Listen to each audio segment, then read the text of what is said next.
कहीं घोड़े खड़े हैं, कहीं गधे खड़े हैं, कहीं कुत्ते बिल्ली, मतलब उनका राज है, डॉक्टर नहीं है। ये अगर बिल आता तो किसानों के लिए बहुत ही फायदेमंद था। दिल्ली में एमसीडी में हम अपनी मेयर बनाएंगे और सरकार बनाएंगे। आम आदमी पार्टी ना होकर के धन्ना सेठों की पार्टी हो गई है।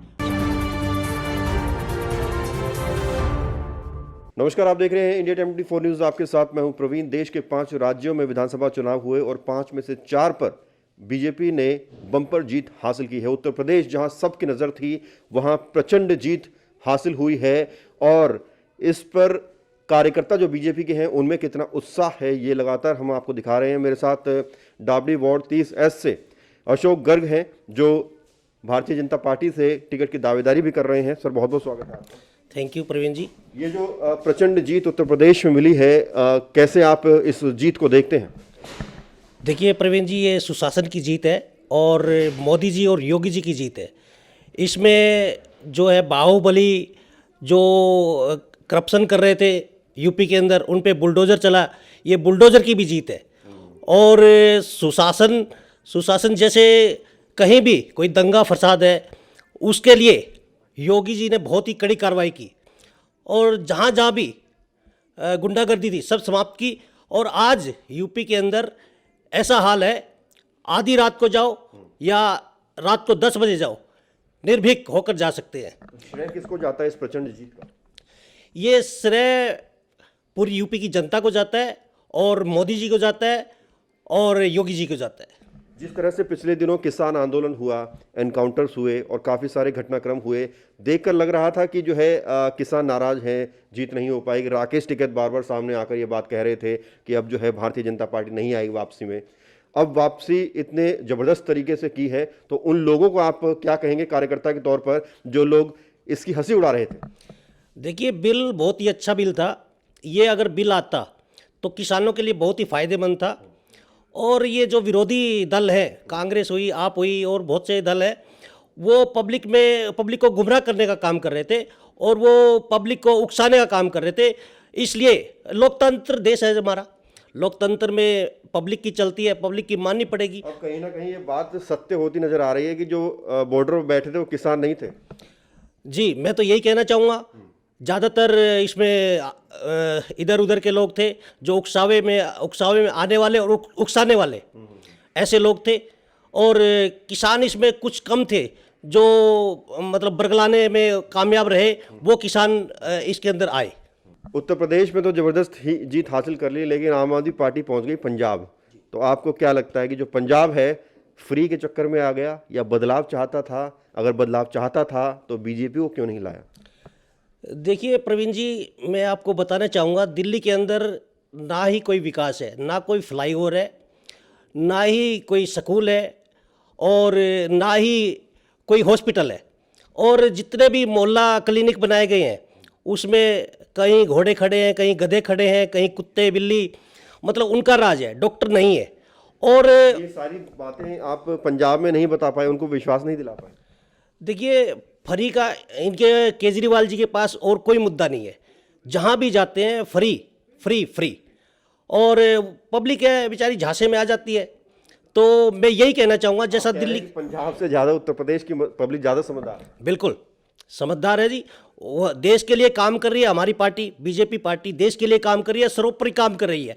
मंदिर मुद्दा था, आज तक हल नहीं हुआ, जो बीजेपी के हमारे शीर्ष नेतृत्व ने सुलझा के रखा है। और सुप्रीम कोर्ट ने भी कहना पड़ा कि भी मंदिर ही बनना चाहिए वहाँ पे।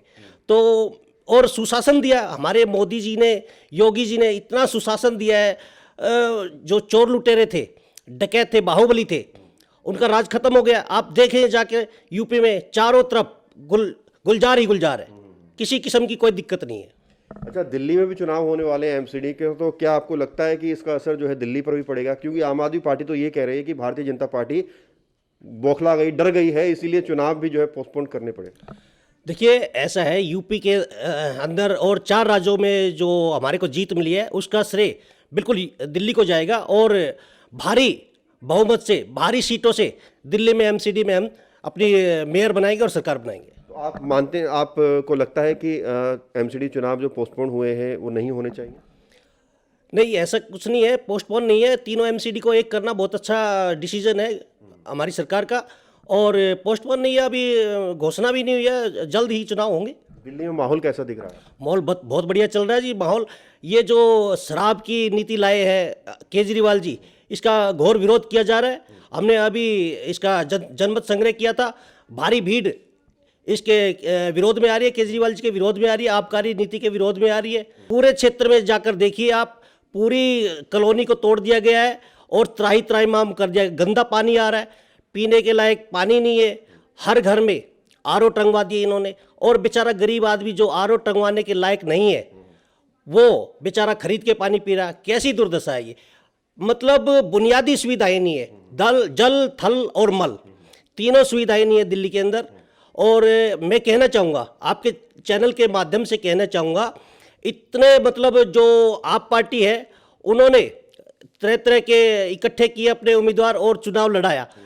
जो भ्रष्ट थे वो भी आज के दिन आप पार्टी के अंदर है। और एक बात और जोड़ना चाहूँगा मैं, आम आदमी पार्टी ना होकर के धन्ना सेठों की पार्टी हो गई है। कोई भी आज के दिन गरीब उम्मीदवार को टिकट नहीं दिया जा रहा, सब धनाढ्य परिवारों में टिकट जा रहे। आप भी इसके गवाह हैं। ठीक है, वार्ड 30 की अगर बात करें, जहां आपके पोस्टर्स बैनर्स भी नजर आ रहे हैं, आप उम्मीदवार दावेदारी के लिए तैयार हैं, यहाँ क्या कुछ बदलाव होने चाहिए थे जो नहीं हुए? देखिए, एमसीडी में सभी की कार्यशैली है। रेखा चौहान जी की कार्यशैली अलग है, हमारी कार्यशैली अलग है। अगर पार्टी शीर्ष नेतृत्व तो हमारे को मौका देता है तो हम अपने हिसाब से कार्य करेंगे, उनका कार्यशैली अलग है। जैसे कि बदलाव आने चाहिए, डोर टू डोर सेवाएं मिलनी चाहिए, और दूसरे नंबर लाइब्रेरी डिजाइन होनी चाहिए। मैं पहले ही कह चुका हूँ आपको, 10D के आधार पर कार्य होना चाहिए। और बहुत से काउंसलर है एग्रेसिव होकर काम करते हैं, मेरा एक मानना है कि प्यार से काम किया जाएगा।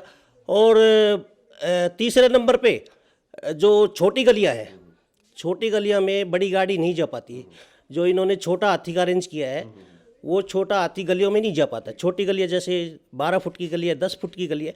मेरा मानना है कि उसके अंदर ई रिक्शा जो लोडर है उसको डिजाइन किया जाए, और उसको गलियों में गार्बेज उठाने के लिए उसको आगे आना चाहिए। स्टाफ भी बढ़ाना पड़ेगा, लेकिन सैलरी देता नहीं है केजरीवाल।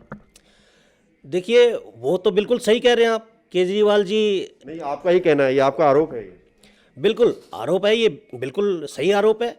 26,000 करोड़। तो उसको करेंगे कैसे आप ये नीति लागू करेंगे ई रिक्शा वाली? देखिए, कुछ ना कुछ करेंगे इसके अंदर। पब्लिक से कुछ ना कुछ सहयोग मांगा जाएगा इसके बारे में। उसके केजरीवाल जी के खिलाफ धरना दिया जाएगा, और मतलब बढ़ चढ़ के धरना दिया जाएगा, ताकि हमारे पैसे लौटाए वो केजरीवाल जी, और हम ऐसी नीतियां लेके आएँ जो पब्लिक के मतलब सहयोग के लिए हों। बहुत बहुत शुक्रिया बात करने के लिए। Thank you. तो ये थे मेरे साथ अशोक गर्ग, भारतीय जनता पार्टी से, जिन्होंने हर एक सवाल का जवाब बड़ी बेबाकी से दिया। और आपसे फिर मुलाकात होगी एक नई शख्सियत के साथ, एक नए विषय पर। कैमरा जर्नलिस्ट नीरज के साथ प्रवीण, इंडिया टाइम 24 न्यूज। खबरों से खबरदार रहने के लिए चैनल को सब्सक्राइब करें और प्रेस करें बेल आइकन।